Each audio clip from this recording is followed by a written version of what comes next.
Welcome to JK Tells a Story, where real-life dramas unfold.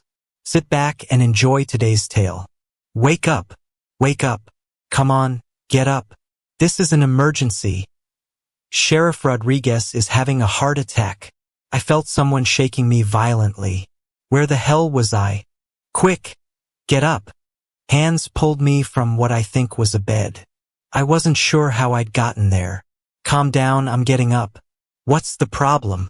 I was told you were a doctor. The sheriff is having a heart attack. You must come quickly. I sat up and discovered I had no shoes on. No matter. Hands pulled me out of the tiny room I was in, and we walked down the hall to an office. Once there, I saw a woman in a police uniform bending over, trying to give CPR to a large man also in uniform. I finally realized where I was. In a police station. Get out of my way. I knelt down and reached out to check if he had a pulse and was breathing. He had neither. Jesus, do you have a defibrillator? I asked, looking at the woman who was attempting CPR. I think so, yes. I'll get it right away. She ran off. I started doing chest compressions. I did 5 and then did my best to get air into him. I was still under the influence of the many beers I'd had the day before at the bar, but I was quickly sobering up while doing a second set of chest compressions. She came back with an AED, an automated external defibrillator. These are pretty common now and found in many public places. I hoped it had been checked recently and that the battery was still charged. Get the pads out and turn it on. I was still doing chest compressions. She handed me the pads, and I quickly ripped open his shirt and pulled up his undershirt. I attached the 2 pads to his chest and then turned on the device to charge. Luckily, the device was working, and its voice told me to move away when it was ready to discharge. I pressed the button and zap, his whole body jerked. Nothing. The first time didn't work. I activated it again, zap. Nothing. It didn't make his heart start working at a normal rhythm. Damn it. The third time was the charm, zap. Beep. Normal sinus rhythm. The machine proudly announced. Thank God. I exhaled and sat down on the floor, putting my hand on his chest to check his heartbeat. I felt it. Weak, but there I shouted to the policewoman. Did you call an ambulance? She mumbled something I couldn't make out. Do it now, I shouted. She fumbled for her cell phone. Sitting on the floor and monitoring the man's pulse and breathing, I looked around and realized I was in a police station. How the hell did I end up here? Slowly, I remembered that I had gotten drunk at a bar in town the night before. I looked out the window and saw that it was already morning. I looked at my watch. It was just after 8 a.m. I had sobered up in record time.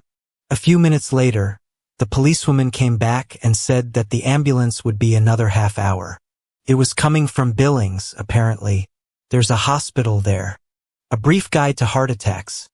Defibrillation is only effective for certain heart rhythms, namely ventricular fibrillation or pulseless ventricular tachycardia, and not for asystole or pulseless electrical activity, which usually require treatment of underlying conditions to restore cardiac function. My own heart was racing. It must have been a combination of panic and the large amount of alcohol I had drunk last night. My armpits were wet, and I really wanted to go to the bathroom. I called out to the policewoman. Come over here. Sit here and put your hand on his chest. She sat down on the floor next to the unconscious sheriff and gently placed her hand on his chest. I can feel his heart. Okay, stay there while I go to the bathroom. Where is it? She pointed around the corner. I slowly made my way to the bathroom and relieved myself. When I stepped out into the hallway, there were several other observers present. I looked at an incredibly young deputy and asked him, "Where the hell am I?" His mouth was open and his eyes bulged a little, but he managed to say, "Sheriff Station. I'm sorry, but I may have had a little too much to drink last night. What town is this? And how did I get here?" "You're in Millbrook, Montana. Tommy and I from the bar carried you here last night when you passed out. Tommy said you had a great time before you collapsed." He smiled. "You told everyone you were running away from a cheating wife. The young deputy grinned, looking at me. I heard the sound of an ambulance in the distance.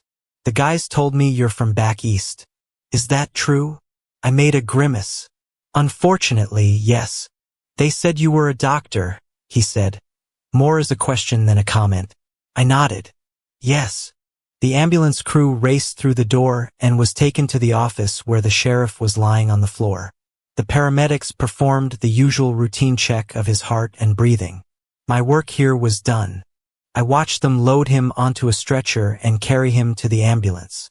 When they left, presumably to take him to Billings Regional Medical Center, I went in search of my boots and jacket. I found them on the floor next to my bunk in the tiny room I had occupied to sleep off the previous evening's festivities. I found a policewoman, another deputy, and asked her if I could leave. She looked at me and, without saying a word, nodded that I sat down on the bunk, put on my boots, and straightened out my jacket. It was rolled up in a ball. My wallet and cell phone were in my pockets. I walked back into the main office and looked around. Everyone, all four of them, two standing, two sitting, were looking at me without saying a word. I decided that any transgressions I might have committed at the bar were forgiven. I was beginning to feel slightly dizzy. Say, does anyone know where I'm staying? All four heads turned in the same direction, as if one could see through the thick walls of the police station. It turned out that I was staying in a bed and breakfast only a couple 100 feet from the police station. As I slowly made my way there, I inhaled and exhaled to get some fresh air into my lungs. I needed to sleep, take a long hot shower, drink coffee, and eat, in that order. That I started by buying a large bottle of water from the store on the way and drinking it all at once. When I entered the guest house, I was greeted by the lovely lady who ran the place. I see you're back after an evening of fun at the bar. Would you like some breakfast? I've got some excellent hash browns ready.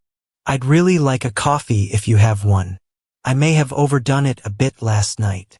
Oh, I heard. When you didn't come back after the bar closed, I called the sheriff's office and asked about you. They said you'd had a bit too much to drink and were now safely tucked up in one of their beds. I left it at that and went to bed myself. She smiled at me and went to prepare the food. I smelled the aroma, and I was immediately hungry. Her husband walked in and smiled at me. You've had a busy day for a Sunday. I looked at him. Ha! He smiled. The guys at the station called and told me what you did for Sheriff Rodriguez. You saved his life. Mary, come here. We have a hero staying with us, he shouted. What are you saying, Bill? She ran out. Bill continued. I want to tell you that our guest saved Frank's life. He had a heart attack while sitting in his office, and this young man saved him from certain death. He's a doctor from back east. I looked at them and tried to raise my hand. It's really no big deal. Nothing my ass. Bill looked at his wife. He saved that man's life. Keep in mind, Frank was expecting a heart attack. He looked at his wife and continued. He performed CPR and used that electronic thing to get Frank's heart going again.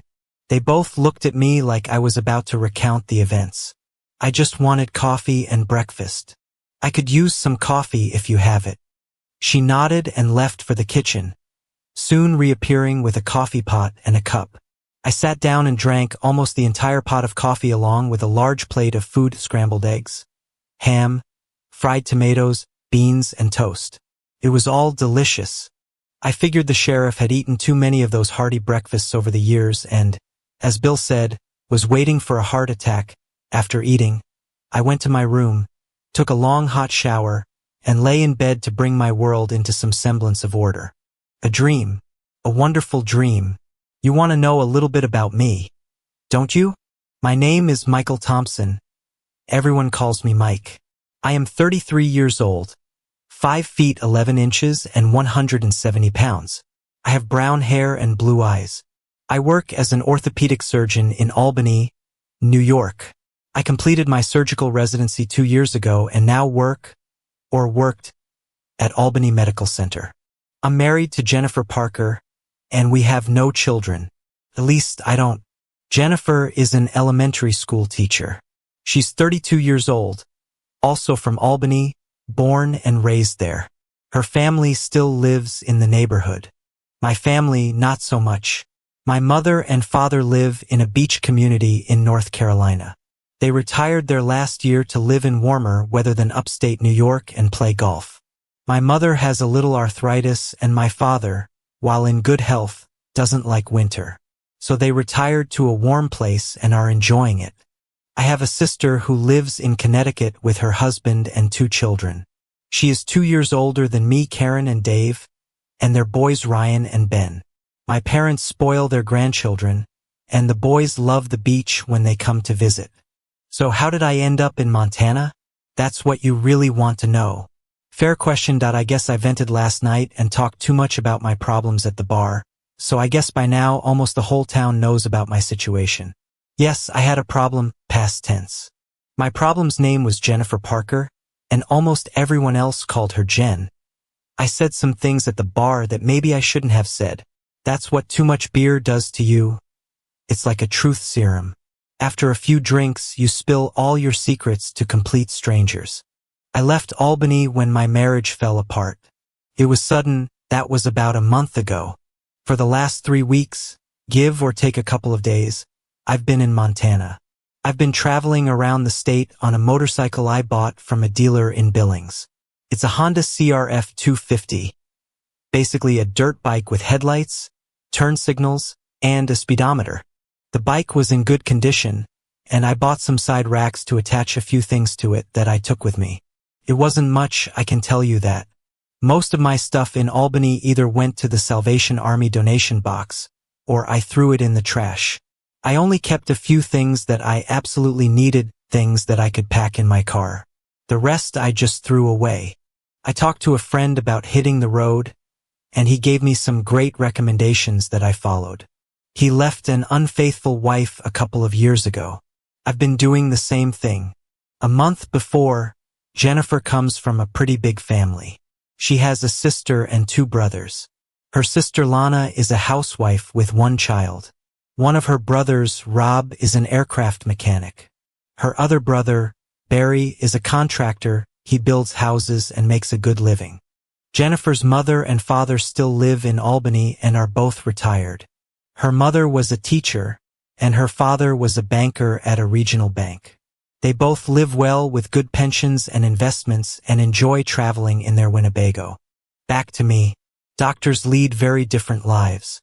Yes, we are paid very well, but we work very long hours and don't have a lot of free time for our personal lives. At the beginning of our careers, this was certainly a major factor in my situation. My colleague and friend Dave Walters suffered from the same thing I'm now facing.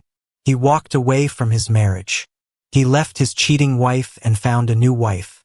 Why is there such a high percentage of physician spouses who are prone to infidelity? I mean, it seems to be all too common for physicians. Their spouses seem to have a need for attention. Dave came out of that situation well. He has a new wife, a wonderful woman from Germany, and they have 2 children. He met her in Africa, I think. He landed on his feet. I talked to him, and he told me that he met her completely by accident, but it was the happiest and greatest day of his life, especially considering how his marriage had collapsed. I knew exactly what he was talking about. Like I said, I don't have any kids. Jennifer has 1 child, a girl. She was born just a few weeks ago. Yes, you got that right. Her child is not mine, even though we've been married for 4 years. The child is the product of her affair with another man. When the baby was born, I was totally blindsided. You see, I'm white, Jennifer is white, and her baby is clearly biracial. So you can do the math. Before you all label me a racist, the baby was just a messenger. The great revelation of Jennifer's deception took place in the delivery room. I was sitting on a stool next to my wife, holding her hand and practicing my breathing as the baby began to emerge. The doctor asked me to cut the umbilical cord, and when the baby came into the world, I was ready and waiting with scissors in one hand and Jennifer's hand in the other. Well, what a damn surprise that was. I will never forget the look on the doctor's face when she delivered the baby. Her eyes got very wide, and she turned her head to look at me. I stood there stunned, and the doctor calmly took the scissors from me and cut the umbilical cord. The doctor placed the baby in the hands of a nurse waiting for delivery, and the baby was taken away to have her airway suctioned, eye drops administered, and to be weighed, measured, and then wrapped in a heated blanket. The labor and delivery nurses were talking among themselves and looking at Jennifer and me. The doctor looked at me and then told the nurse to take the baby to her mother. I looked at Jennifer holding the baby. Jennifer, how? It was the same as if I'd been punched in the stomach by Mike Tyson. Couldn't breathe. I blinked 100 times, thinking my eyes were deceiving me. No, they were working fine. I sat down in the chair next to Jennifer's bed and looked at the floor. The doctor and the nurses were standing off to the side of the delivery room, waiting to see what would happen next. I waited until I could breathe again. I looked at Jennifer, and she was looking at her baby. She didn't say a word, and I didn't say a word. I walked out of the room. I never talked to Jennifer again. Over the next day, Jennifer's parents called me several times to talk to me. Her mother left several voice messages on my cell phone. One day I did speak to her. I asked if she had seen the baby. When she said she had, she asked if I could forgive Jennifer for her mistake and be a father to the baby. I replied, "Can you?" I didn't get an answer. I ended the conversation. I never spoke to either of her parents again. A mistake? Getting pregnant by another man is not something you can explain away with, "Oh, I'm sorry, honey. I made a mistake and got pregnant by accident," and move on with your life as if everything is fine. Nope. As I was leaving the hospital, I made sure that the birth certificate had the information filled out and listed the father's name as unknown. I signed the form and left. After arriving home, I packed up everything I wanted and drove off. My old Subaru Outback was barely filled. I took some clothes, an iPad, a few things from medical school, and that was it. It only took me a few hours to sort through it all and load it into the car. I left my wedding ring on the kitchen table and walked away. My home that night was a hotel room. I was staying near the hospital where I worked. It was a different hospital from the one where Jennifer had given birth. Back to today, the day after my inglorious introduction to the town of Millbrook. As I recovered from my night at the bar and began to talk about my problems, I was visited by a string of people from the town. Mrs. Rodriguez first came in to see me at the bed and breakfast. She thanked me warmly for saving the life of her husband, as she described him, "That stubborn old fool." But that was another story. Nevertheless, she offered to do her best for me in exchange for Frank's life. I thanked her and told her I would look in on the sheriff at the hospital when he was allowed visitors. Probably in a day or two. Next up was the mayor of Millbrook. She was a nice lady and brought along a couple of local officials who were curious to meet the doctor from back east who had stopped in their town and saved Sheriff Rodriguez from certain death. The mayor, a woman who I realized was in her late 50s and quite professional in appearance, played the part of a politician. She and I were photographed for some unknown official record, and a group shot was taken of the mayor, her entourage, the owners of the bed and breakfast, and me. The mayor calmly inquired as to what brought me to this quiet corner of Montana. I mentioned that my family had immigrated from Ireland to the United States during the potato famine in the 1800s. I told her how my great-grandfather made his way to New York and settled in Albany. When he came to the U.S., he first went to Boston but then decided he had more opportunities in Albany to work as a carpenter. I wanted to visit the West. I had never been to Montana before. What I saw told me that I would not be done with Montana for a long time. The mayor asked if I planned to stay in the area for a long time. I replied that I planned to ride my motorcycle around Glacier National Park and then head to Yellowstone. She laughed and nodded to the other two city officials. She looked me straight in the eye and began, "Dr. Thompson, I would like to know, if I may, a little more about your practice back east. What kind of doctor are you?" "Well, I'm an orthopedic surgeon. I do bone repair, joint repair, skeletal repair, and things like that." I pointed my hands at myself. "I also do general surgery when other surgeons are unavailable." I don't usually do thoracic or cardiac or neurosurgery. Those are very specialized fields. They all looked at each other. Mary and Bill, the owners of the bed and breakfast, nodded as if they had suddenly become close medical colleagues and were fully versed in the intricacies of surgery. Doctor, will you be returning to work in Albany soon? No, I quit the hospital. I'm on a break. That's why I'm here in Montana. The others nodded and cast concerned glances. A female police deputy from the station had joined us, the same one who had tried to give CPR to Sheriff Rodriguez. I pointed at her and said, "That officer did an excellent job resuscitating Sheriff Rodriguez." I nodded toward the deputy. "I'm sure she would have done just fine without me." The deputy blushed heavily and smiled. Everyone else laughed and nodded at her. The mayor looked back at me and continued, "Dr. Thompson, if I may, I would like to speak to you privately in my office. I have an important matter to discuss with you." Judging by her tone, I couldn't avoid this meeting, though I had no idea what she wanted to talk about. "Sure. When would you like me to come by your office?" "Tomorrow morning will be best. I'm sure you'll have a lot to do today, and I don't want to encroach on your sightseeing time." After that, we shook hands and they left. The deputy was the last to leave, and she gave me and the owners of the bed and breakfast knowing glances. I had no idea what the hell was going on. Maybe it was a small-town peculiarity, but I would soon find out about it. Montana is a very different place from what I'm used to back home in New York. Big Sky Country, as they call it, is called that because everything is so wide open, especially in the summer. It was now September and the tourists had almost all left, so there was much less traffic on the roads. This meant it was much easier to get around.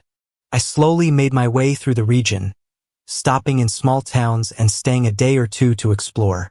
The people are generally friendly and welcoming. The food is good, and the beer is cold.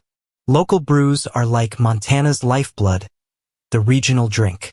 I spent the day resting at the bed and breakfast, and after lunch went for a walk. The sleep I had gotten after the visits from Mrs. Rodriguez and the mayor and her people was much needed. That evening, I limited my beer consumption to 1 pint along with dinner. The next morning, I got up early, and after breakfast went to the mayor's office. I was met by another woman who obviously knew I was coming. "You must be that doctor from back east," she said, more as a statement of fact than a question. I nodded. "The mayor will be here in a minute, so please have a seat." It seemed I had arrived before the mayor. I sat down and waited for her to arrive.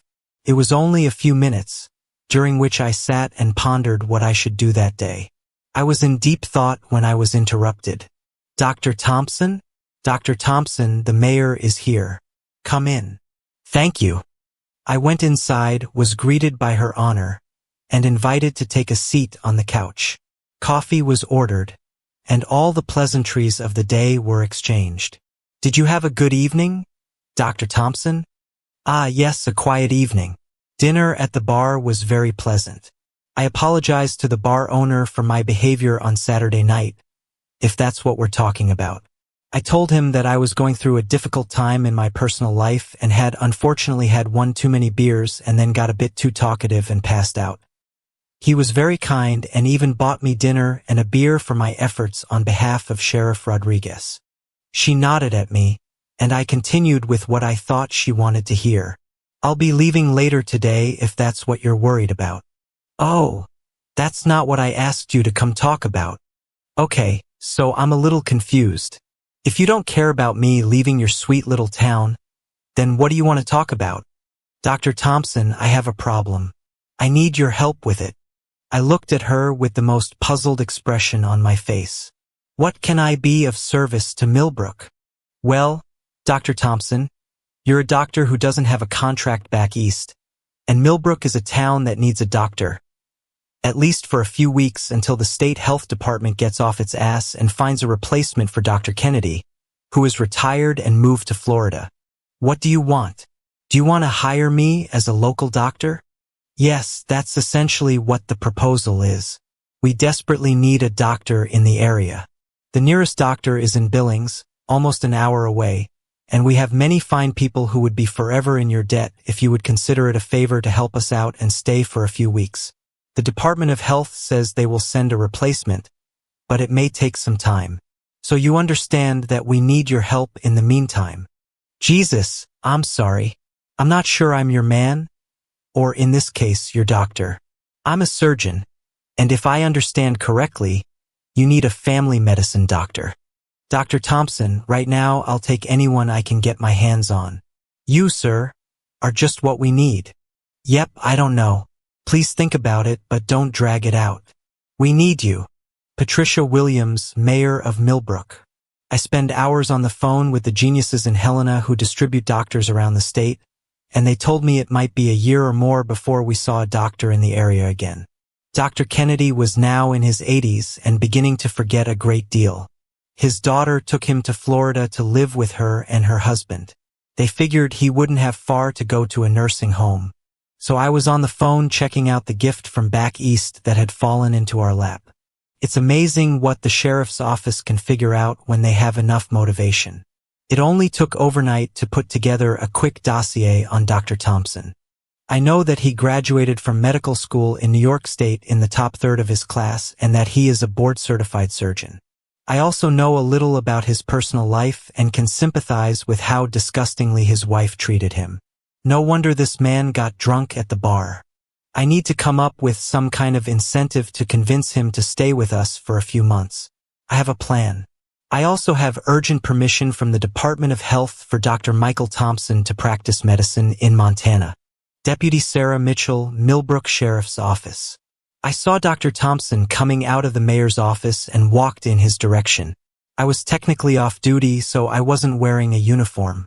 I was dressed in my best casual outfit, a white blouse, skinny jeans, and ankle boots. My hair was done today and I had a little makeup on.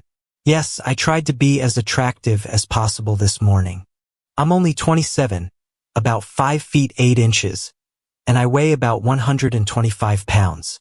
I do a lot of running, and to be honest, I am in great physical shape. Dr. Thompson, I shouted from a distance.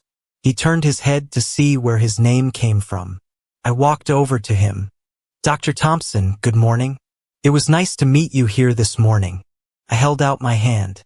We haven't been properly introduced yet. I'm Sarah Mitchell.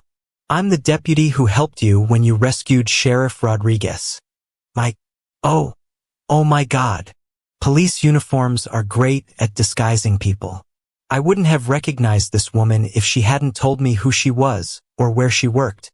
I must admit, my first encounter with her was marked by a certain, vaguely chaotic atmosphere at the police station. And then when she showed up at the bed and breakfast, she was in uniform. At that time, my attention was occupied by the mayor and her people, plus I'll admit I was a little hungover. That's an understatement. I was pretty hungover. This woman, Sarah, gorgeous. She has shoulder-length blonde hair, a beautiful face, and a perfect figure. Oh wow, I should have noticed her before. Must have been distracted. Sarah Mitchell is beautiful as a runway model. She's like the beauty from a fitness magazine. What the hell is she doing working as a police officer? Sarah Mitchell. Dr. Thompson looked much better than the last time I saw him. I have seen a lot of men who get drunk, spend the night at the station, and go home the next day. They all have the same disheveled look and are usually embarrassed to some degree. But Dr. Thompson was very quick to shake off the effects of drunkenness when he needed to help Sheriff Rodriguez. No, Dr. Thompson was fully engaged and knew what needed to be done. I tried to help but completely forgot about that electronic defibrillator, which would have probably caused the sheriff to die. It was a very good thing for the sheriff that Dr. Thompson had had too much to drink at the bar the night before. He looks great. The mayor asked us to make inquiries about him, and I know he left his wife back east. She cheated on him, allegedly got pregnant, and had a child with another man. Dr. Thompson thought it was his child until it was born, and then, as they say, the proof was in the pudding. The mayor talked about her grand plan, and I was the one who called Helena and got a quick report on Dr. Thompson. So I know a little more about him than he thinks I do. Oh my God, that woman. I don't even know what to say. She's probably the most beautiful woman I've ever seen. We all have our own ideas of beauty. Sarah Mitchell defined beauty for me. Couldn't look away. I shook my head slightly to make sure my eyes were working properly. They were. So, Dr. Thompson, are you going to another part of Montana today? My brain wanted to say something but couldn't find common ground with my vocal cords and mouth, so I ended up with an inarticulate, well, I haven't decided what my plan is yet. Why was I starting to sweat? I'll probably visit Sheriff Rodriguez in the hospital, and then I plan to drive around Glacier National Park. I hear it's worth the trip there.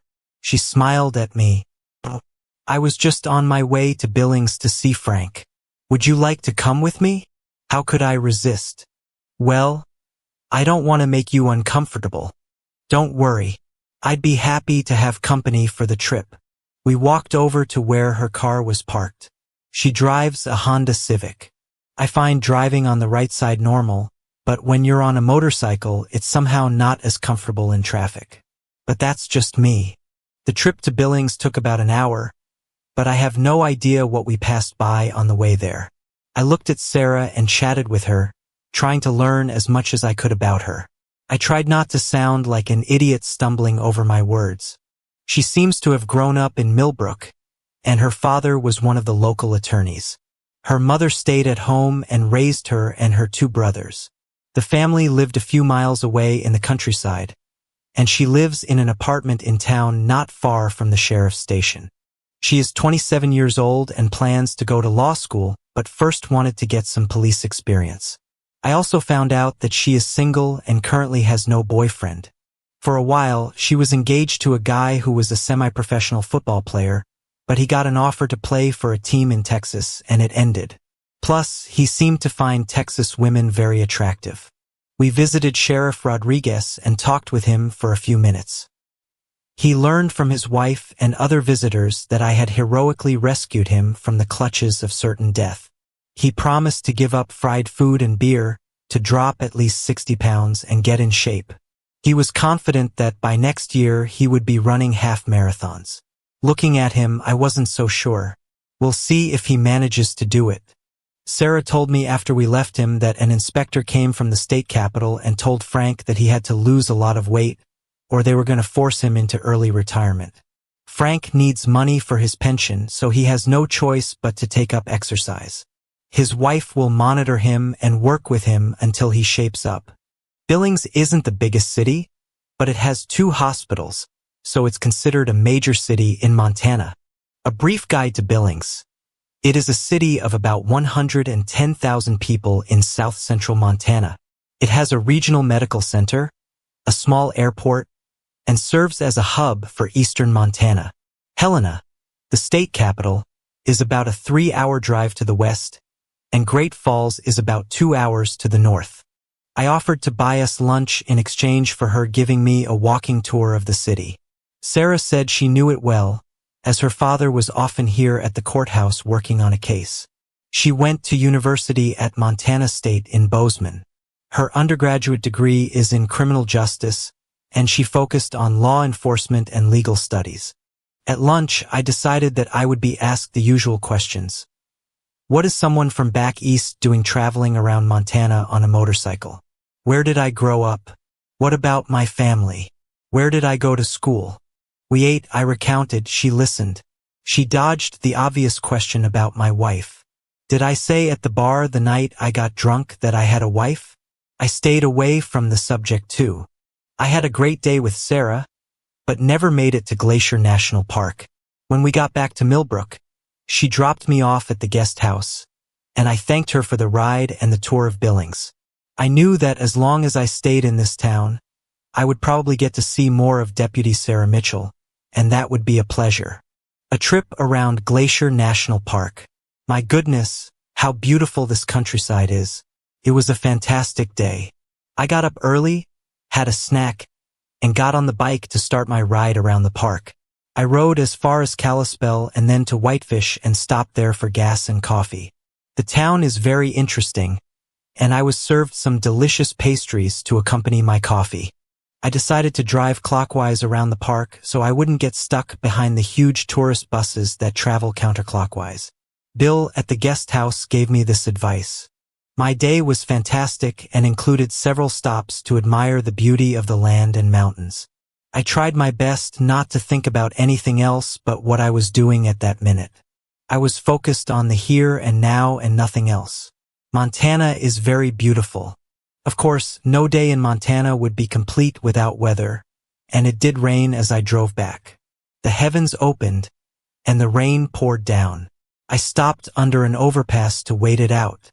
I was sitting sideways on my bike seat, drinking a soda when I heard a huge crash to my left. A cloud of smoke was rising from the wrecked vehicles. I threw the bottle into a trash can, put on my helmet, jumped on my bike, started it up, and with a quick glance over my right shoulder, headed for the crash site.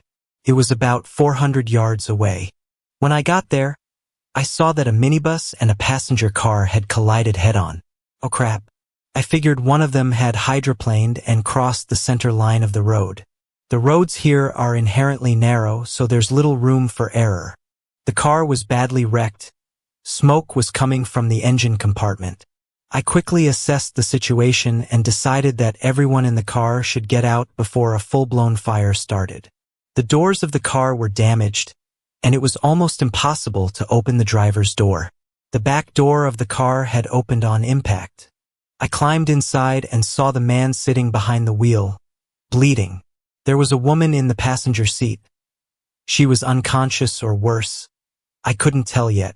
I reached out to check if she had a pulse and found one. He had a pulse too.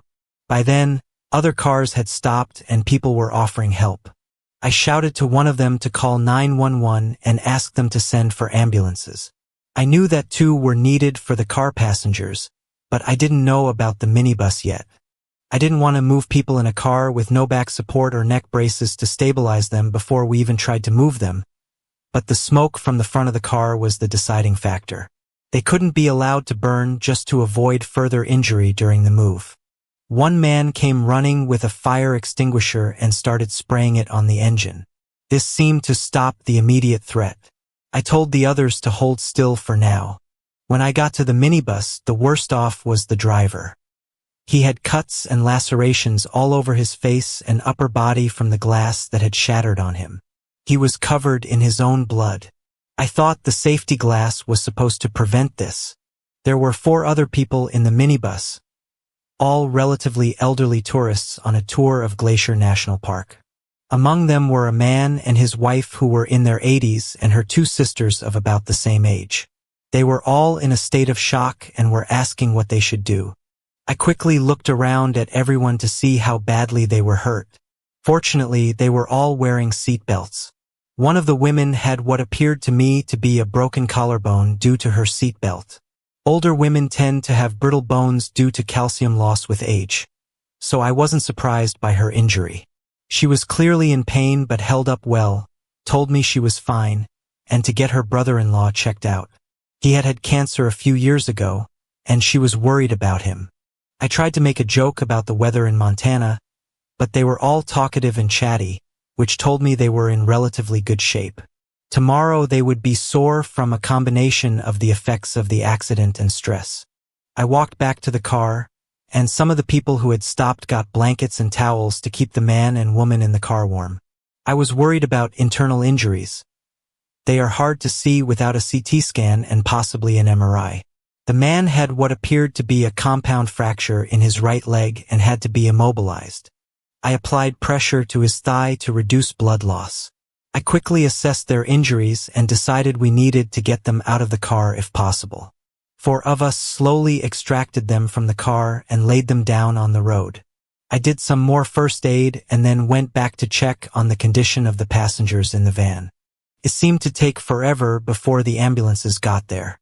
Of course, they would have to come from Billings, and there were only 2 available. I used the first aid kit in the van to bandage the most serious cuts on the driver, a gentleman named Fergus, a vivacious man in his 60s. He told me he was a retired accountant and drove part-time a couple of days a week to get out of the house and away from his wife's honey-do lists. The sound of ambulances could be heard in the distance. Fortunately, no one had died yet.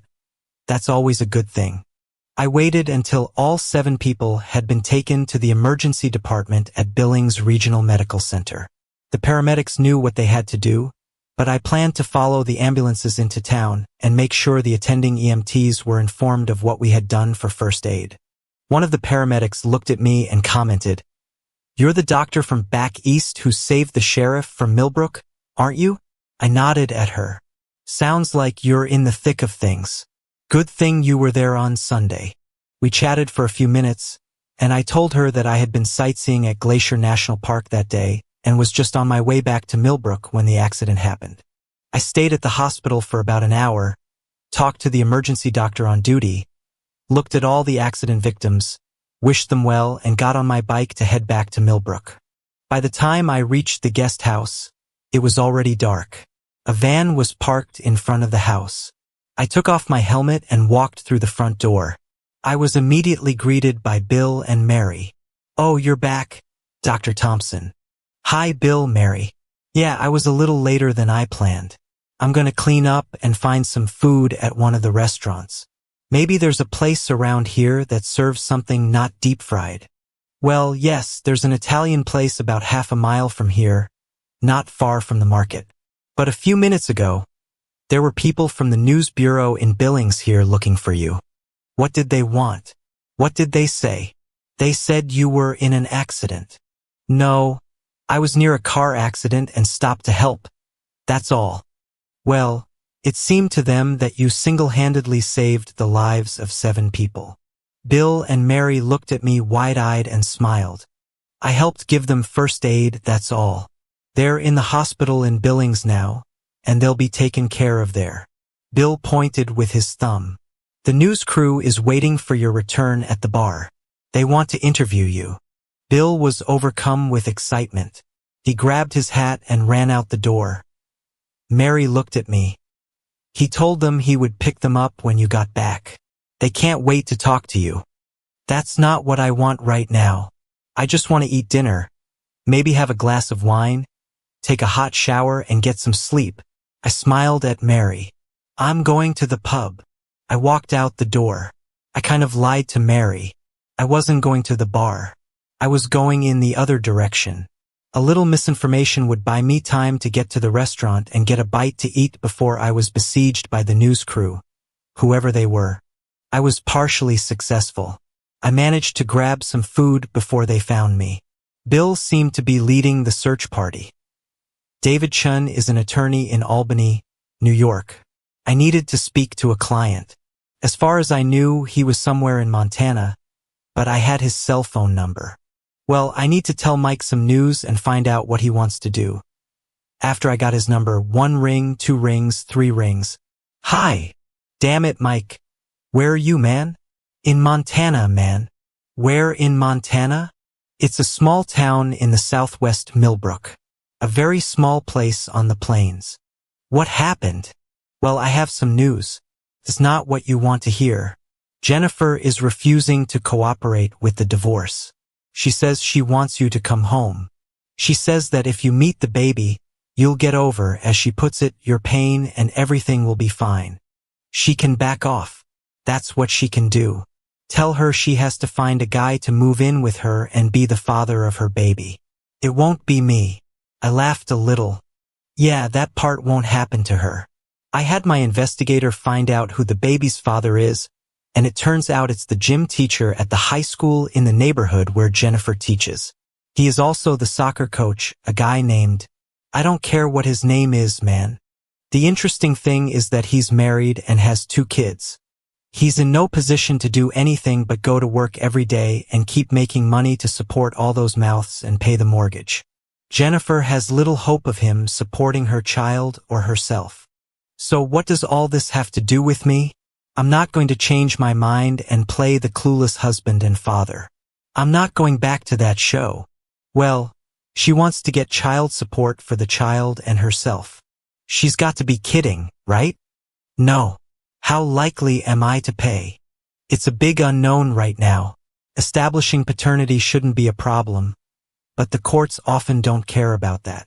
Any child that is born while you are married will be considered yours unless we apply to the court to have your parental rights terminated. Do this. Go to court and do exactly that. When the baby was born, I filled out the birth certificate indicating that the father was unknown.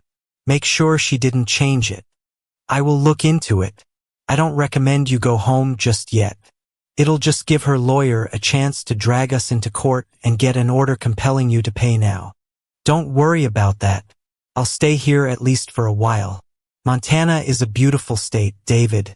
You should take a vacation and come here. Have a beer, eat some food, and look at women. Thanks, but I have clients who don't know how to wipe their asses without me. Maybe next year. See you soon, man. Later, Mike. Stupid woman thinks I'm gonna bend over backwards and do what she wants. Ain't going to happen. She did it. She can live with it. I refuse to be married to a woman who thinks so little of me that she gets another man pregnant and then has the nerve to think I'll say, "No problem, honey. I don't mind that you had fun with some guy and had his baby." No. Hell no. Mayor of Millbrook. There he is. I didn't have to wait long. Dr. Thompson. Dr. Thompson. Ah, Madam Mayor. Good morning. Dr. Thompson, you're a real hero. Oh, how's that? Come on, you saved 7 people in that horrible car accident. Don't be modest, doctor. You're all over the news this morning. It wasn't that bad. 3 of them got away on their own. One has a broken collarbone, but it's not that serious. The other one has mostly cuts. He'll recover. The passengers in the car were hurt the most, but they'll recover too. No one was killed, and that's the most important thing. Now I need a huge cup of coffee, and I have to do some more sightseeing in this beautiful state. Have you given further thought to my offer? I have spoken to Helena again, and they will grant you a temporary license to practice here in Montana for 1 year. Millbrook needs you, doctor. The region needs you. Please stay with us and help us. Mayor, I'm gonna go and see some more of the region, and when I return, I'll let you know my decision. How about it? I suppose that's fair enough, but please think about how you will make a difference in the lives of the people here. We're a small town, but we're a good town, and right now we need you. Dr. Michael Thompson nodded his head, turned, and walked away. I hope that his personal problems back in Albany would be what convinced him to stay with us for a while. Even if he was only here for 6 months, it would give Helena time to do their job and find us a doctor. We'll see. Mike. I started my motorcycle and went for a ride. I went to Bozeman. I wanted to find a restaurant and think about what I wanted. After talking to David, I was pretty sure going back home to Jennifer wasn't part of my plans. Every day I was out of New York was a day she would have to think about what she had done. But maybe she didn't care, that wasn't out of the question either. All I knew for sure was that I wasn't going home to her. Lunch was delicious, and the trip went without incident. As I was driving back to Millbrook, my phone started ringing and buzzing. I stopped and looked at it to see what the emergency was. A text came in from David, sending you a link to a TV news article. You're a hero. I listened to the message he left. Dude, what the hell? You saved a bunch of lives in Montana. You're all over the news here. I'll send you a link to the video. Give me a call later. There was another voicemail already from Sarah. Mike, I know you're out riding today, but call me when you get back. I returned to Millbrook and went to my room in the bed and breakfast. Mary met me on the way and offered to make tea if I needed a cup. I thanked her but declined the offer. I took a shower and changed into a clean shirt and pants. I walked up to the mayor's office and asked for a meeting. The secretary smiled at me as she called the mayor. So, Dr. Thompson, you've had a chance to consider our offer, and what have you decided? I've decided to stay in Millbrook and help you deal with the physician shortage. The woman embraced me in a huge hug and nearly strangled me right on the spot. Mike, you won't regret this. I promise you that. She omitted the word doctor, and it was clear that I was now one of them. Not so fast, Mayor. There are conditions. Her expression changed slightly as she realized that this case wasn't all in her hands. And what would that be, Mike? Okay. Nothing too big. I held up my hands. I listed what I wanted, and she took notes, nodding at everything. When I was done, I said, "So do you still want me?" "Oh yes. Everything on this list is easy to do. Most of what you want is already there. You just need to take a step and start practicing medicine." Sarah, good news travels fast in small towns, and bad news travels even faster. The mayor called and said that Mike had agreed to stay on for a while and fill in as the district doctor. Word about him spread like wildfire, and within a day, there was a line of people waiting to see him at the office. All of Dr. Kennedy's patient records were still kept in the office where he practiced. The nurse had retired when he left, so they put a lock on the building so things wouldn't go missing. The mayor hired a secretary for Mike, a young girl who had just graduated from high school and was looking for a job. The local traveling nurse practitioner could also come and help. She took some urgent cases, but she had a large territory and was here half a day a week at best. Now that Mike was here, she could come more often. NP Rebecca Hayes. Rebecca is about 35 years old, divorced. She has a daughter who is about 4 years old. Her husband, now ex, is a manager in a shipping company that operates out of Denver. Will had an eye for women, especially when his wife was out of sight. This got him into trouble. She left their home in Denver and took a job in Billings. She lives near Millbrook. Rebecca is a pretty woman, blonde and tall. She's a little covier than me, but still very attractive. I may have to watch her if she gets too close to Mike. Mike, oh my God. This office smells musty. It needs a good airing and maybe a good cleaning. If I find dead cockroaches and mice, well, I guess it can be cleaned up. Administrator Nicole is brand new, and this is her first real job since graduation. She still wears braces on her teeth. Her mom came into the office and brought her lunch. Her mom was very excited to meet me and smiled a lot. Her mom was in her early 40s, and I noticed that she had dressed up a bit for the occasion. The first thing I had to do was get my office in order. I took an inventory and made a list of things I would need. I had a phone number to call to arrange delivery, and we logged into the computer system to access health department resources. I didn't even have a stethoscope. I didn't have the ability to write a prescription for a patient. I also had to plug into the system to refer patients to tests and specialists. It'll be a few days before I can start seeing patients. Yeah, that's what I thought. People in the neighborhood had a very different opinion, and then it started. "Dr. Thompson! Dr. Thompson!" Nicole yelled at the top of her voice. "What? You have to come out here now." "Why? Just come out. Hurry up." Okay. I walked out to the waiting area. There was a man sitting there with his arm wrapped in a towel and a woman with him. He looked pale, like he was about to pass out. "That's it," the woman started, holding out a plastic bag to me. I looked at it, and in it was what looked like a finger. Oh, he cut his finger off in the tractor engine. I told him to be careful, but he never listens to me. My first real patient in Montana. Go back to the exam room. I looked at Nicole. Call Billings Regional Medical Center and tell them I need them to try and reattach this man's finger. Then call an ambulance to get here as soon as possible. I had nothing but basic supplies to treat him. I sat him in a chair and asked him to put his hand on the examination table. Slowly, I turned his hand around to see the actual damage. There were 2 fingers missing. "Did you find the second finger?" I asked his wife. She shook her head. "No, that's the only thing I could find." She pointed her finger at the bag. "Okay, I need to stabilize this wound and do what we can so the doctor at the hospital in Billings can reattach it." My first task was to reduce blood loss and treat the injury until the ambulance arrived. An hour later, my patient was on his way to the hospital. I was able to manage the blood loss and stabilize his condition. He turned very pale and started to lose consciousness when I examined his arm.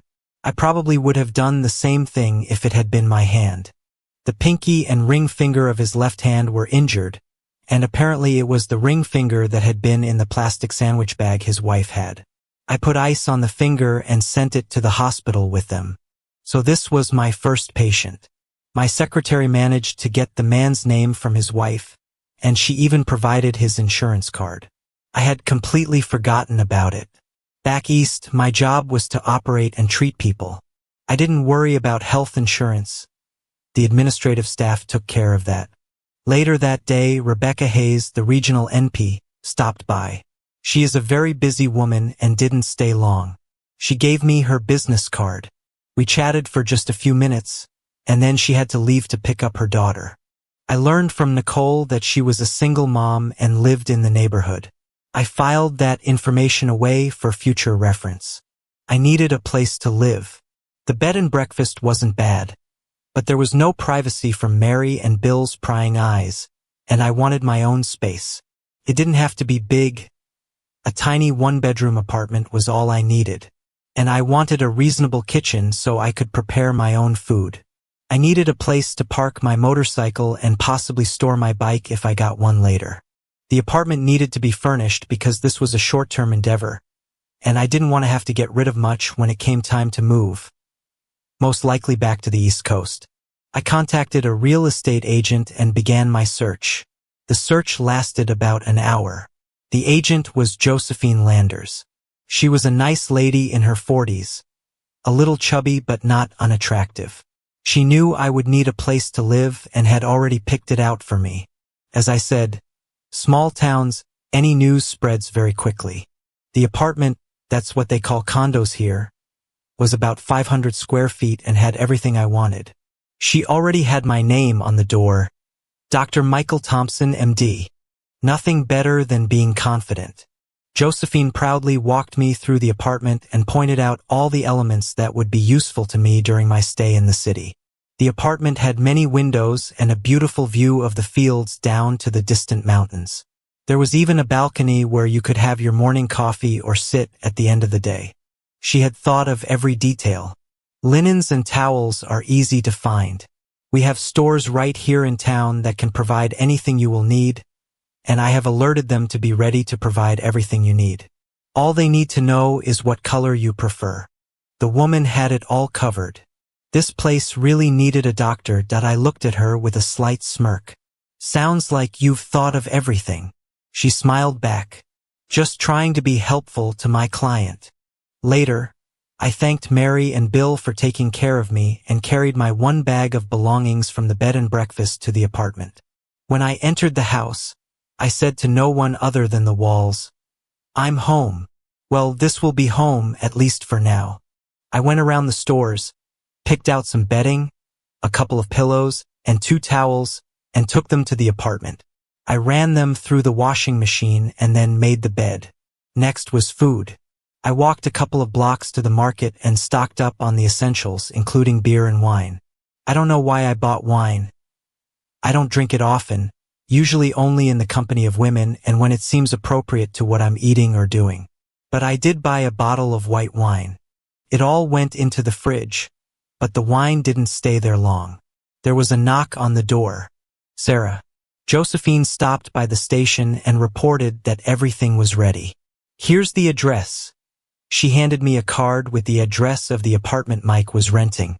I tucked it in my pocket and went home at the end of the shift to freshen up and change into more appropriate clothes. After taking a shower, I washed off the stress of the day, then put on some tight jeans and a sleeveless blouse, put on some eye makeup, and was ready to go out. I called a Chinese restaurant and ordered food. I stopped by there and picked up my food and then drove to the address Josephine had given me. I rang the bell. After a couple of minutes, I heard, "Hello. How can I help you?" I laughed. "Police. Open up." What the? Then there was the sound of the door opening, and I walked in. I heard the door on the second level open. I went up the stairs. I heard that someone might have broken into the house, so I came to check. He smiled. "Do you always bring food for trespassers?" "Just the ones I like." Waking up in someone else's bed. I realized I was in my new temporary apartment. I also realized I wasn't alone. I looked at my cell phone to check the time. It was time to get moving that I nudged my partner lightly. Sarah, I have to go. She yawned. What time is it? 6:39. I need to get cleaned up and report to my new place of employment. I went to the washroom, then turned on the shower. The water heated up in a few moments. I jumped in and Sarah joined me a moment later. That's where it all started. David Chun is a lawyer. Why can't people put 2 and 2 together and come up with something close to 4? Because they don't want to, that's why. And Mike's wife, Jennifer Parker, refuses to realize that Mike no longer wants anything to do with her. Her affair with a teacher/soccer coach was the end of their marriage, especially when she had a child with him. Is that really so hard to understand? But she refuses to admit that Mike is done with her. Finished. Kaput. I filed the paperwork with the court and delivered copies to her. I told her to have her attorney review everything, and we would set up an appointment to iron out the minor details. It was a simple divorce, but she is determined to turn it into a protracted case. It's only going to make her attorney fees more expensive. The fact that Mike has left the state is also an indication to the court of his intentions. The New York Supreme Court hears divorce cases, and I have a hearing scheduled for next week. It's all routine stuff for the court. I have DNA testing and photos of my client that I want to introduce into the case to prove that the child is not his. I want to get a court order to force the real father to provide the DNA sample and thus settle the child support issue for him. Jennifer's attorney advised her to seek marriage counseling. I could easily object. My client left the state to find a new job. Besides, marriage counseling has to be agreed to by both parties. Otherwise, it's just a waste of time and money. No, that's not an option.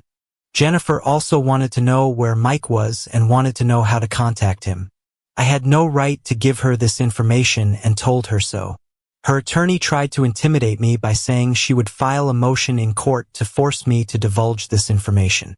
I'm not sure she paid attention that day in law school, but it's part of attorney-client privilege.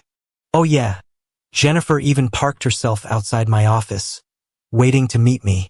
She was sure Mike would do a great job as her daughter's father. She'd even brought the baby with her. I took one look at the baby, just a normal toddler. They all look alike to me, except she's clearly not Mike's baby.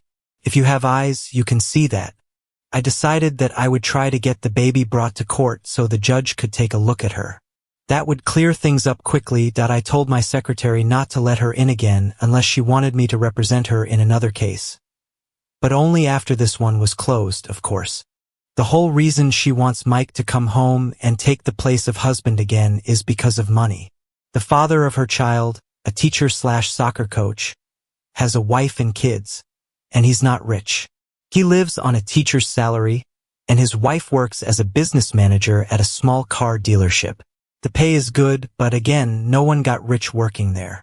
Between the mortgage, monthly bills, food, and the cost of maintaining 2 cars, they work for their pension. Her job doesn't have a retirement plan. Fortunately, his job includes health insurance. No, Jennifer wants Mike to be able to earn, plain and simple. She won't get it. The reality of the situation was that Mike had given up everything they had. She hasn't realized that yet. She has the house and all its contents, as well as the car. She can sell it all if she wants and move into an apartment or condo, her choice. The house is in foreclosure, but Mike has already signed away his rights to it. When the house is sold, there should be enough money left over to make a nice down payment for a modest 2-bedroom condo. Perhaps it's about money, period. Rebecca Hayes, NP. I planned to visit the doctor from back east who was persuaded by Mayor Millbrook to stay on for a while to replace Dr. Kennedy when he retired.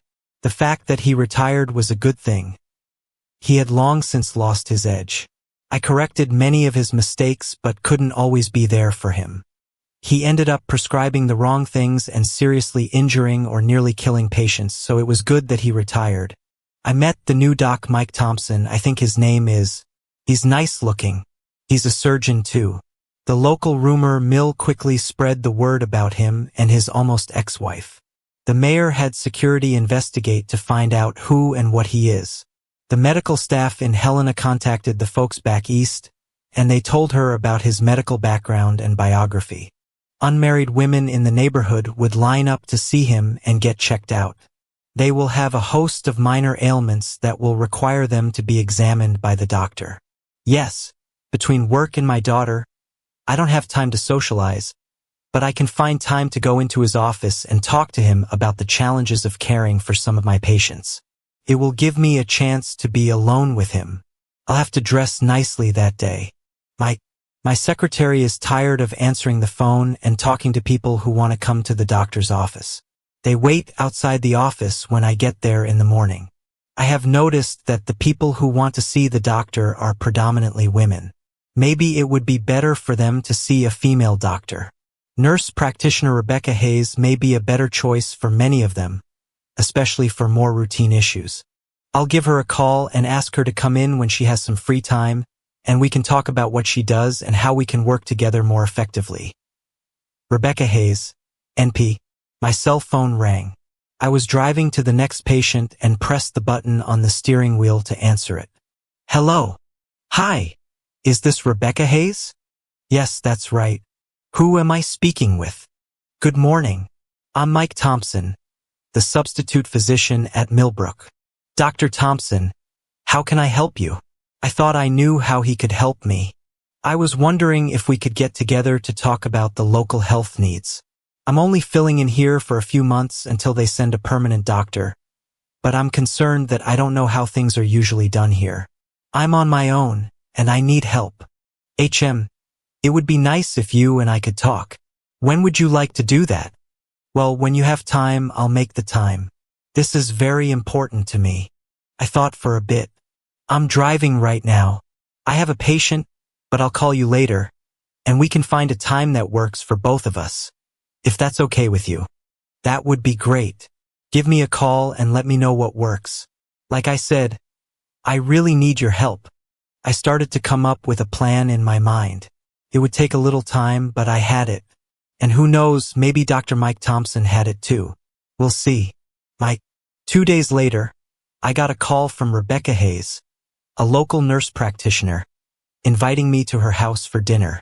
Who am I to turn down a home-cooked meal? I went. It was a short walk to her house. I decided to get a bottle of wine. I took two, one red and one white. I had no idea what she liked or if she liked wine at all. Montana women all seem to like wine. The woman at the store where I bought the wine made some recommendations, and I agreed with them. I knocked on the door, and a tiny girl answered me. She looked about 3 or 4 years old to me. She looked at me with an expression mixed with curiosity and surprise. She turned her head and screamed, "Mommy, that doctor is here." I heard movement approaching the door. "Dr. Thompson, please come in." The little one stood to the side and slightly behind her mother, who welcomed me with a smile and waved, inviting me into the house. She's gorgeous.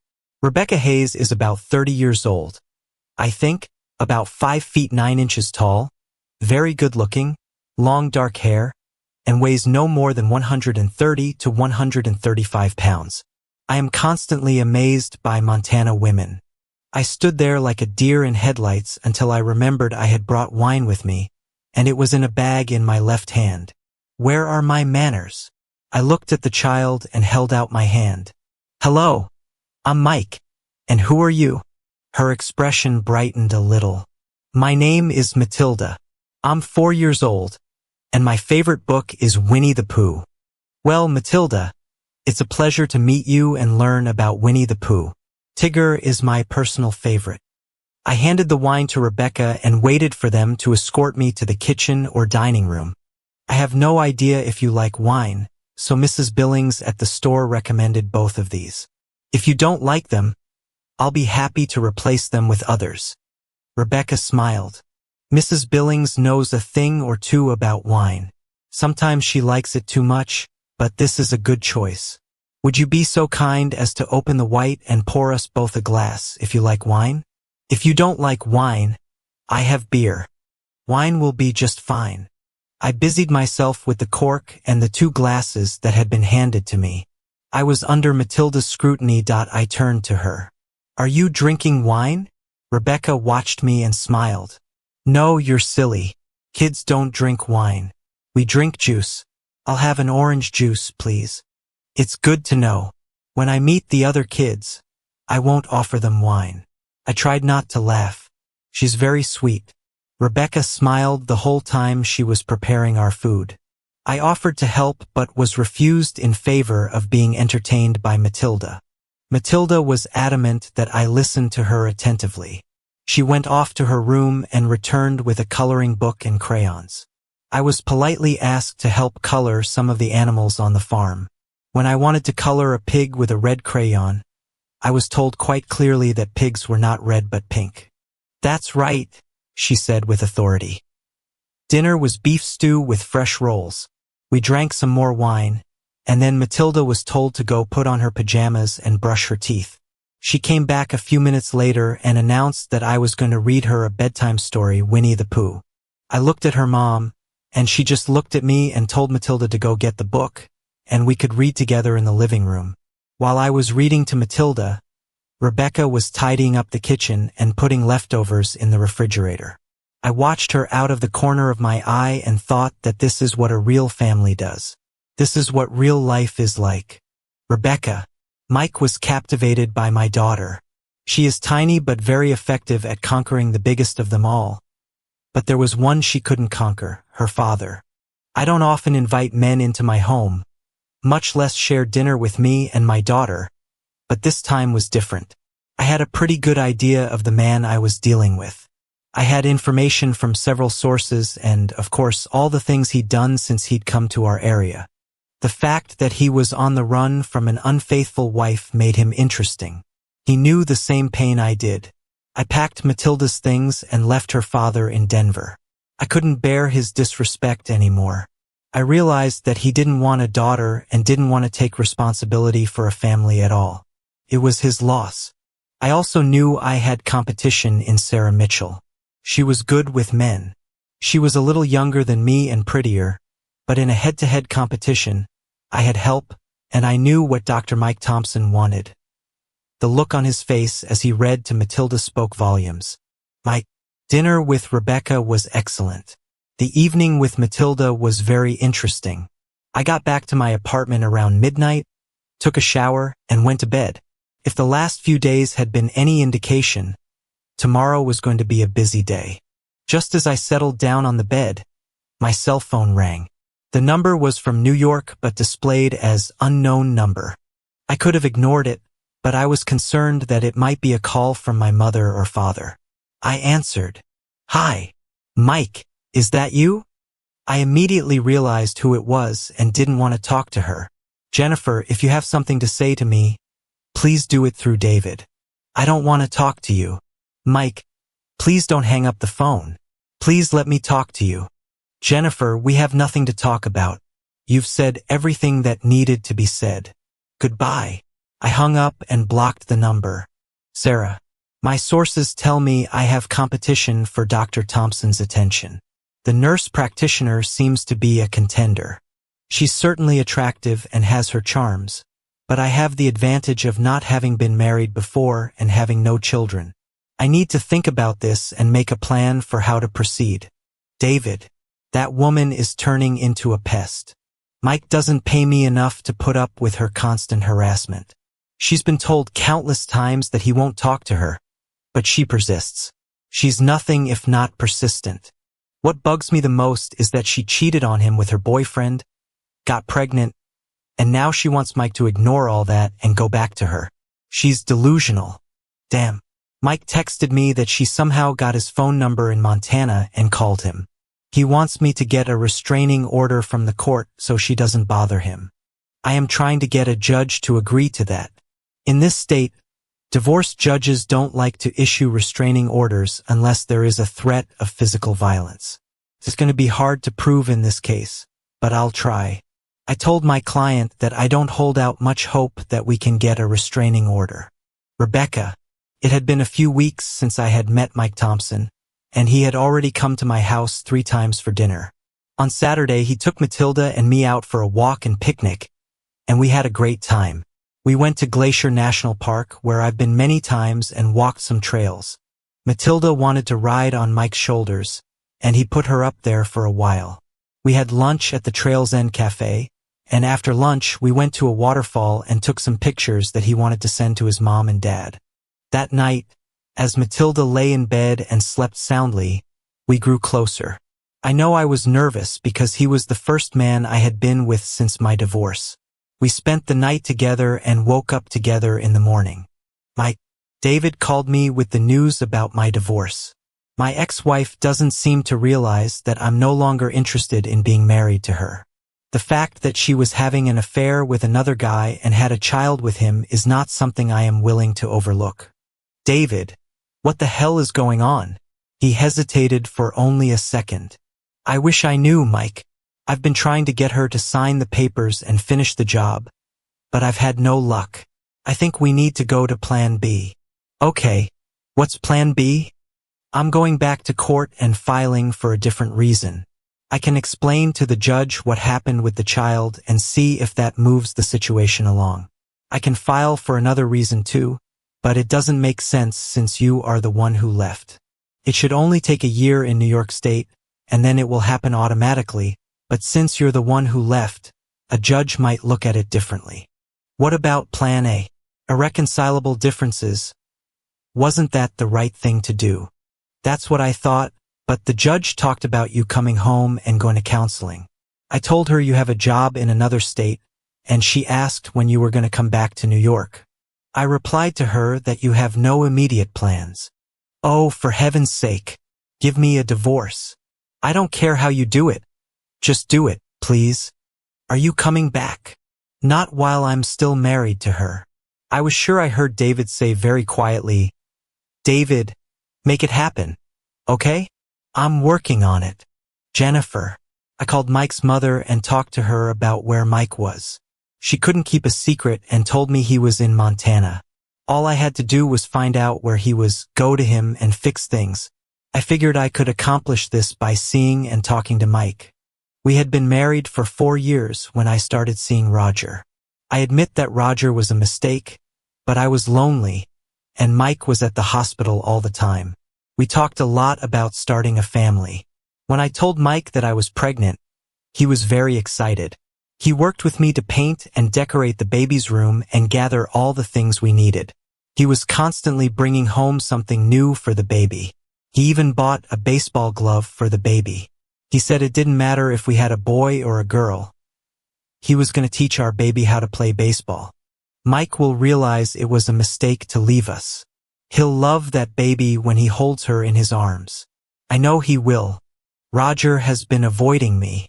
The last few times I tried to talk to him, he didn't answer, and when I went to school, I saw that he ran away as soon as he saw me. I wonder if his wife knows about us. Maybe that's why he's avoiding me. I have to find out where Mike is in Montana, then I'll get on a plane and go to him. Billings Regional Medical Center called, and the head of the surgical department said I had to come in for 3 days and help them with their backlog of surgeries. Their orthopedic doctor got sick and they had to cancel a bunch of surgeries. The doc was going to be out for a while as she was being treated for cancer. It was really bad. They needed help and I was there for them. I agreed to come for 3 days to help them and work on the list that had accumulated over the past month. That morning, as I was getting on my motorcycle to head to Billings, I got a call from the hospital saying they had an emergency. A young guy had been hurt on his motorcycle when he hit a car coming out of a driveway. It appears the guy was going over 80 miles per hour on a secondary road, and the man looked both ways before backing up, but the guy was flying and crashed into the side of the car just past the center pillar. He went through the glass of both windows. As he went through the car, his hands got caught on the center pillar and the rear superstructure of the car. He was badly mangled and needed a surgeon immediately, or he could lose both arms. Just as I was about to get on my bike and start the ride to Billings, a police car pulled up, driven by the sweet and charming Deputy Sarah Mitchell. We've had a call from the hospital telling us to get you there quickly. There's no helicopter available, so get in. I got in the car and put on my seatbelt. The police car was a Ford Explorer, and it got moving. Billings is about 17 miles from Millbrook, and we covered that distance in a matter of minutes. The police radio was chattering unintelligible noise, but Sarah paid no attention to it. We pulled up to the back entrance. Go save a life. Call me when you need a ride back. Thank you. I got out of the car and headed to the hospital. A nurse met me, and we went to the emergency room to examine the young man. He was sedated. I examined his injuries and began to explain to the nurse what I needed. She took some notes and left. The ambulance chief quickly told me he was glad to see me. We chatted for a few minutes and went to the surgical suite so I could get ready for work. That's what I've been training for. I met the staff at the neurology and plastic surgery clinic while I was getting cleaned up and putting on my gown and gloves. I needed magnifying equipment and was given what I needed. The neurosurgeon showed me the young man's driver's license. He was only 18. Why do kids think they're invincible? I spent 11 hours reattaching both of his arms and hands. The neurosurgeon dealt with his head injuries, and the plastic surgeon worked on getting his face back to the way it was. The kid's head had gone through the helmet, and his face was torn up in all sorts of places. When I was done, I was exhausted. I really needed the restroom. My bladder was bursting, and I needed food and rest. It had been the most stressful day since the day I found out Jennifer cheated on me and had another man's baby. Since the day I left.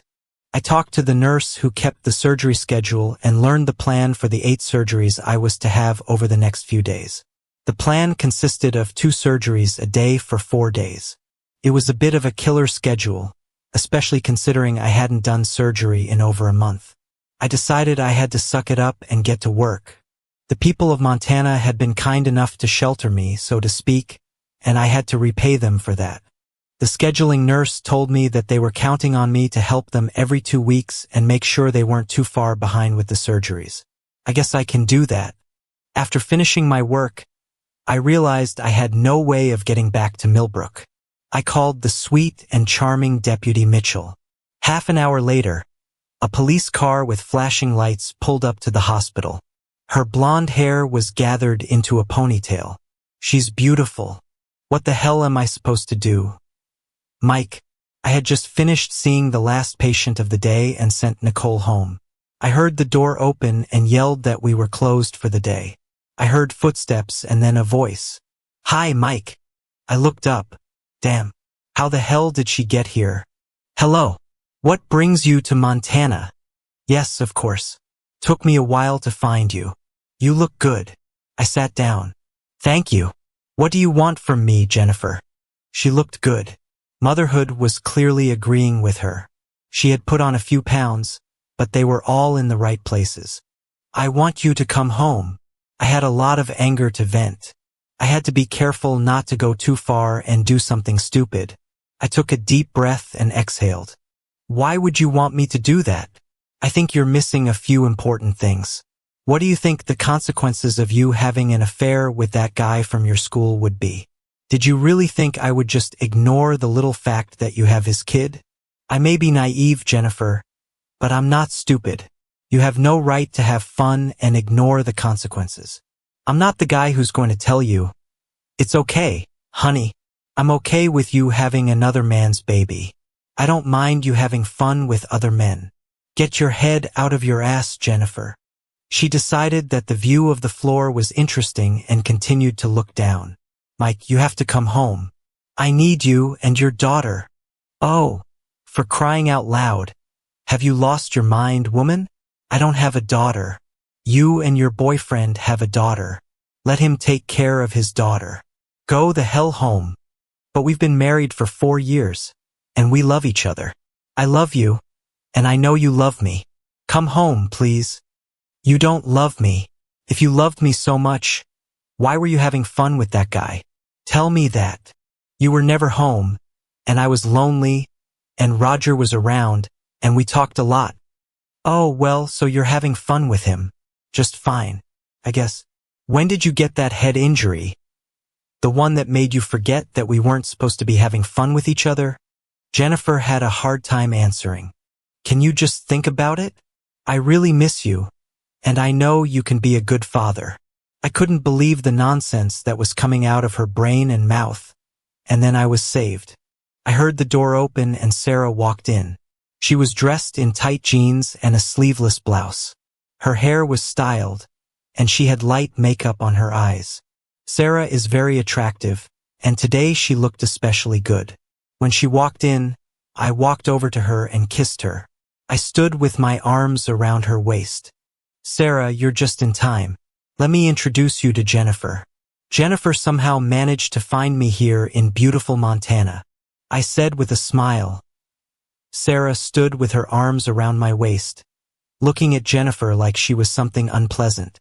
Sarah looked her over from head to toe. Then she turned to face me and said, Mike, you won't be long. We're meeting my parents for dinner at 6 o'clock. No, Jennifer was just leaving. We said everything we had to say to each other. I looked directly at Jennifer. Isn't that right, Jennifer? Jennifer doesn't take hints very well. Mike, we need to have a serious talk about what you're doing. Sarah intervened. Well, Jennifer, that'll have to wait until another day. Mike and I have to get on the road, or we'll be late, and my mom and dad are sticklers for punctuality. I'm sure you understand. Sarah gave Jennifer a fierce look. If this was going on in a bar, the guys would have gathered closer, expecting a physical fight between the two women. In Montana, you could sell tickets to see it. I wasn't going to give Jennifer the hope that I was stupid enough to listen to her ramblings. She could talk until the cows came home, and it wouldn't matter in the slightest. After all, she was involved in a sexual relationship with another man and had a child with him as a result. I sympathized with the child. She doesn't get to choose who her mother and father are. She deserves a better mother than the one she got.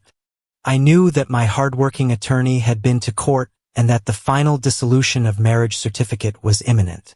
Jennifer was trying to escape having to raise a child alone and facing being a single mom. She should have thought about this before she started having fun with this guy and got pregnant. David made me aware of all the court dates and statements he had filed, and the judge acknowledged that the baby was not mine. The judge asked who the father of the child was, and Jennifer's attorney simply said that they recognized that I was not the father. According to David, the judge made a face in response that spoke volumes. In the end, Jennifer would keep the house and our bank accounts instead of money from me, and since there were no children in our marriage, no further support in any form. I knew Jennifer would walk away with a little over $90,000 after the sale of the house and our small savings account, but I considered the money well spent as a life lesson for me. I was in no hurry to find a replacement for myself at the moment. I planned to spend a few more months here in Montana, become a local doctor, assist in operations, and think about what I wanted to do. But life doesn't always go according to plan. Jennifer. Well, it didn't go the way I wanted it to. That woman with the blonde hair interrupted me. I left the baby with my mom and dad back home and thought that if I came here and showed Mike what he was giving up, maybe he would come home and we could try to be a family. I've been trying really hard to lose the extra weight from my pregnancy and get back into shape. I got back into my size 6 jeans and brought out the perfume that I know Mike really likes. But she showed up, and I know she was wearing expensive perfume. I could smell it. She'd better think again if she thinks I'm going to leave without a fight. The hotel room I'm staying in is tiny. I can barely squeeze between the bed and the desk, and the TV is so old it has a picture tube. How the hell do these people live like this? I need to find something to eat and call my mom. She told me to call her every day. She wasn't happy about taking the baby. She said she was getting a lot of questions, mostly from her friends who didn't know I had the baby. I don't think she is correcting them. Mike, what the hell? This delusional woman actually showed up here in Montana. How the hell did she find me? I have a good idea. One of my chatty relatives accidentally told her. She should listen more closely to what her lawyer tells her. The divorce is almost final. There's no going back. We're done. We're done. We're done. I was really happy to see Sarah. She made up the part about meeting mom and dad, at least I think she did. I took her out to dinner afterward. I took her to my humble apartment, and the next morning I made her breakfast. Jennifer. Last night, after having dinner, I took a walk around the village. It's nothing special. I can't understand what Mike likes about this place. They call restaurants bars. I learned that they're short for public house. I learned that Mike only sees patients 3 days a week. The people at the bar knew everything about him and, surprisingly, were willing to tell me almost everything they knew. I went back to my hotel, a small establishment run by a couple named Mary and Bill. She offered tea and we talked about the doctor and how they really considered him a local hero. They told me about how Mike had saved a policeman and about a traffic accident where he had helped tourists. Mary asked where I was from, and when I said I was from Albany, she looked at me wide-eyed and did the math. She realized that I was Mike's wife. She quickly said she had some things to do in the kitchen and left me alone. I heard her and Bill talking in quiet voices. The next morning, I arrived at Mike's clinic and was greeted by a teenager at the front desk. I told her I was here to see Mike. She looked at me, and I knew she knew who I was. Word travels fast in this small town. I was told he would not be in today. It was surgery day at Billings Regional Medical Center. I asked when his next appointment would be. The teenager looked at the appointment book on her desk and said the doctor was busy all this week. Maybe I could come back next Monday. My goodness, these people. I walked around the city some more and had a cup of terrible coffee. The weather was starting to be nice when I left the hotel, but now it was getting cloudy, and the town seemed incredibly small. I had no idea where to go to wait it out. I didn't know where he lived. Maybe he was living with last night's blonde. I'd ask around and see what I could find out. Mayor of Millbrook. I received a call from the sheriff's office informing me that there was a woman from back east in town inquiring about Dr. Thompson. She was staying with Mary and Bill at their bed and breakfast. It did not take Inspector Clouseau to figure out that it was Mrs. Parker, from whom we had heard he had parted, who was trying to get our doctor to return to Albany. We had to put a quick end to it. A quick call from Mary informed me that this woman, Jennifer Parker, had gone to the doctor's office looking for him. I knew he was in Billings today, operating on the hips and knees of those who needed new ones. No, I needed to get the estranged Mrs. Parker to go home and leave young Mike alone. Luckily, I have Deputy Sarah Mitchell on my team. Sarah is a world-class beauty who can attract any man just by looking at him and beckoning him with her index finger. She may be the most beautiful woman in the region and certainly in Millbrook. I know that her career as a police officer is about to end, as she has been accepted to the law school at the University of Montana. Her father is an alumnus of that university, and she will undoubtedly succeed there. I talked to Mary and Bill, and it turned out that the bed and breakfast would have to close immediately due to a safety violation. I had no choice but to tell the only guest that she had to leave immediately. Her belongings were packed and ready to move. Bill apologized profusely, gave her all her money back, and said he had booked a room for her at the nearest hotel with rooms available, which happened to be in Billings. To say she was really upset at Bill is to say that, well, we had to sacrifice everything to get a doctor for our town. Bill understood that very clearly. Jennifer. The damn hotel just kicked me out, telling me some story about having to close because the state health inspector shut them down, and now I have to go to some place called Billings, and it's raining hard. I hate Montana. Also, my mom calls me and asks me when I'm coming home. Damn. I just got an email from school on my cell phone reminding me that my maternity leave ends in about a week, and I'll have to go back to work. Sarah. Here's the thing. I really wanted Mike to meet my mother and father. He's probably the best guy I've ever dated. He has real standards that he's not willing to give up just because someone, even his unfaithful wife, asks him to. That counts for something. My problem is that I will have to break up with him soon, as I will be moving to Missoula in August. Law school classes start at the University of Montana, and I need to get there, get settled in and ready for new endeavors. My other problem is that when I get to Missoula, I won't be ready to lead a celibate lifestyle. I like being with someone, I really do. So it wouldn't be fair to him to say that I still want to see him while I myself am dating other men, knowing that he won't be seeing other women. That would be wrong. So I have to end it, the sooner the better, I think. Mike, I learned some important information from the Millbrook Gossip Network. I call it MGN for short. I know that Sarah is a long shot. I know her goal is to get into law school. And the Gossip Network has informed me through Nicole that she has been accepted and will begin classes in August. I know she is a very outgoing woman, and I know that in the long run, I am not the right person for her. I know that if I were with her, I would just wait for the day when I find out she is seeing another guy, and I know that will eventually be the end of it for me. For my own peace of mind, I need to remember that my relationship with her is short-term and it's just companionship. When she's ready, she'll tell me, and that will be the end of it. I'm certainly not going to say something stupid to her and promise her my undying love. No. Besides, there's a person I'd like to get to know a lot better than I know her now. The doctor the Department of Health had promised to send in my place didn't seem to be forthcoming.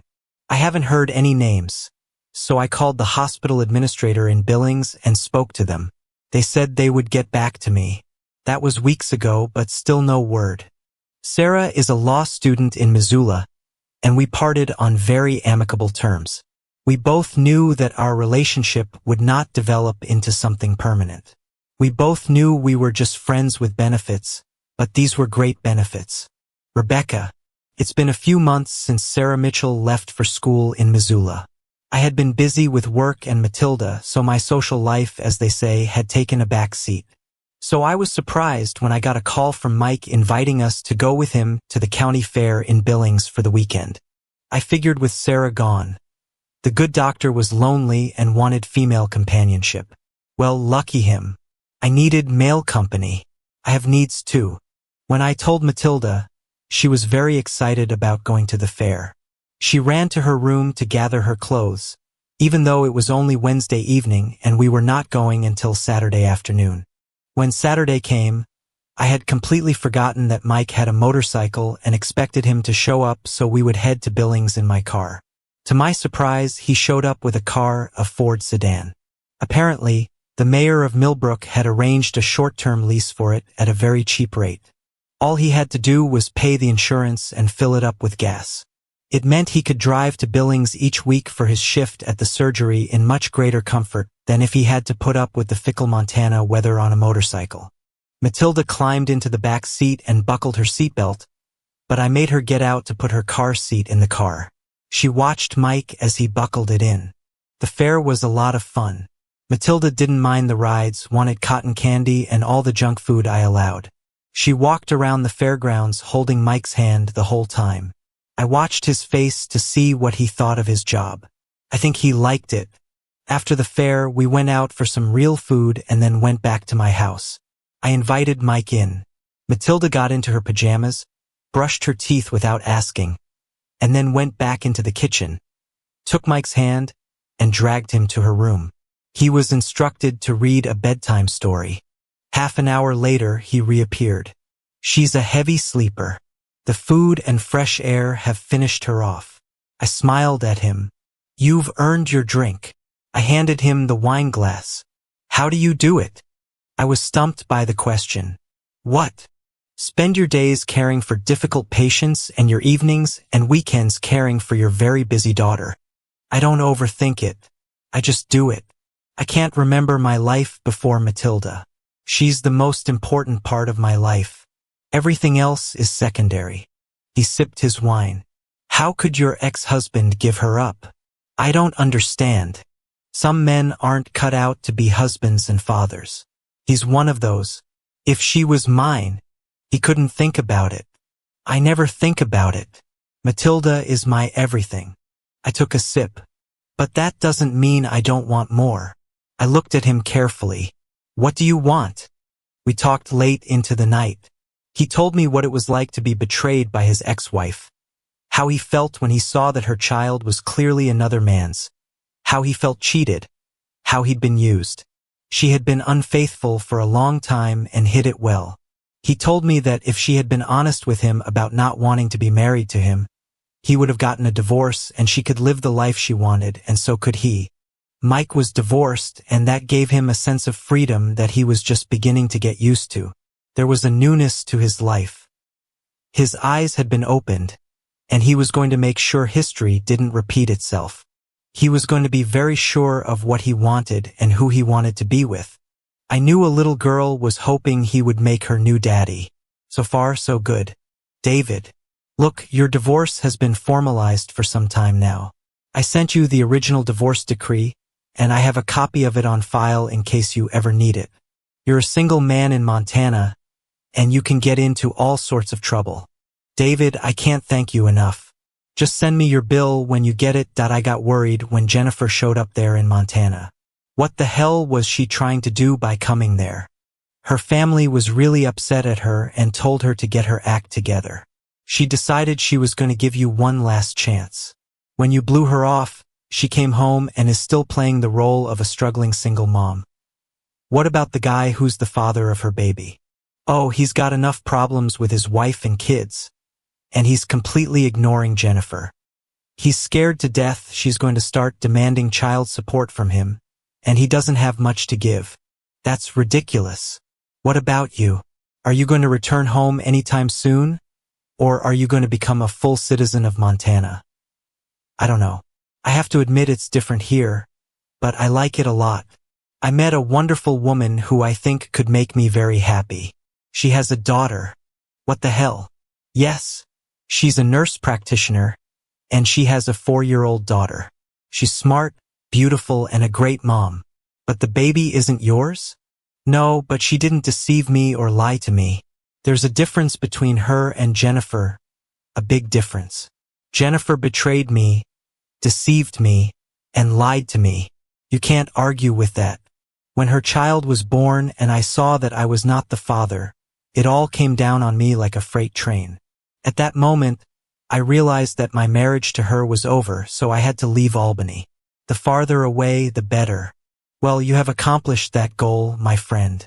Thank you for everything you've done for me. Thank you for your viewing.